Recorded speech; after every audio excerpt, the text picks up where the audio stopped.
What's up guys, and welcome back to the West Side. As of right now, I've been playing with the CRBN TruFoam Genesis 2 for over 2 months, and I want to give my updated opinion on how this paddle has been performing and what it's been like durability wise. I got a lot of things to say about this paddle, so let's get straight into it. So as of today, it's been 9 weeks since I started playing with the CRBN TruFoam 2, and I have not taken this paddle out of my bag, not even once. And this is my try hard paddle whenever I want to win, or whenever I feel like I just really want to go hard at the rec that day. This is the paddle that I always take out. Now, I am in no way sponsored or affiliated with CRBN. I bought this paddle with my own money from one of my friends, but I'm gonna explain why I chose this as my main paddle and why you could possibly choose this as your main. So after 9 weeks of play, no shocker here, the best thing about the CRBN TruFoam 2 is gonna be the durability. We all saw this coming. The foam core is an absolute charm. Having this foam core inside this paddle is a total game changer. This paddle still feels as new as the day that I bought it.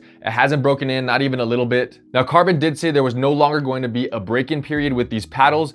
Nobody really knew if they could trust that until they got their hands on it. 2 months later, I can tell you right now that these words still ring true. There is no break-in period so far. And if there just so happens to be a break-in period for this TruFoam, I don't foresee it coming for a very, very long time. Now, because this paddle has been holding up, this is technically the most reliable paddle that I own.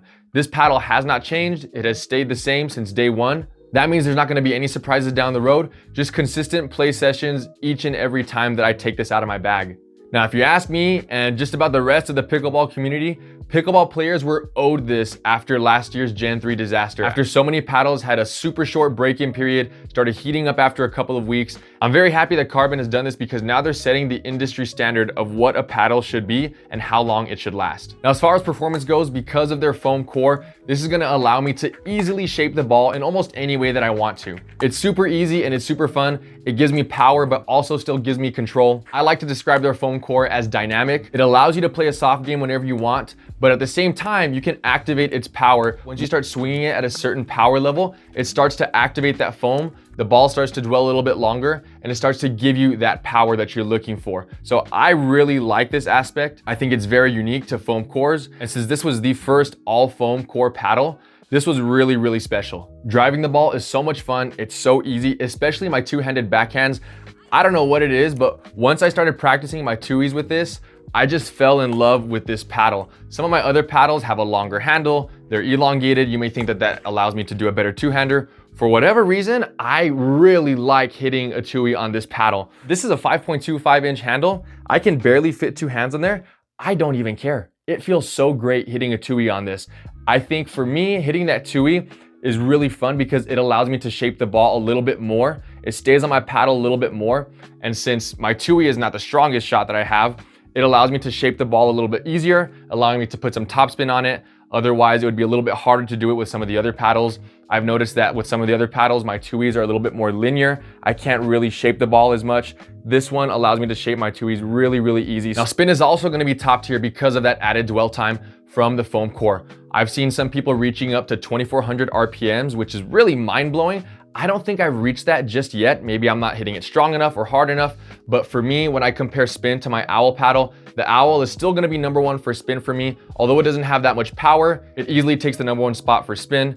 But this one right here is probably gonna take the #2 spot. Now, I will say this, in order to unlock this paddle's full potential, you have to add lead tape on the sides. This is gonna allow you to add more weight onto your paddle, and it's gonna activate that foam a little bit easier on your drives and on your serves. I think out of the box, the paddle plays good, plays fine. It's just a little bit too light in order for you to really play at the paddle's full potential. So adding that lead tape is gonna give you that extra weight that you need. And I think it actually brings this paddle from that all court into the mid to lower power tier. And in my personal opinion, I think that's the perfect spot to have a paddle. I actually don't like having the most powerful paddle because then I struggle to keep my shots inside the lines.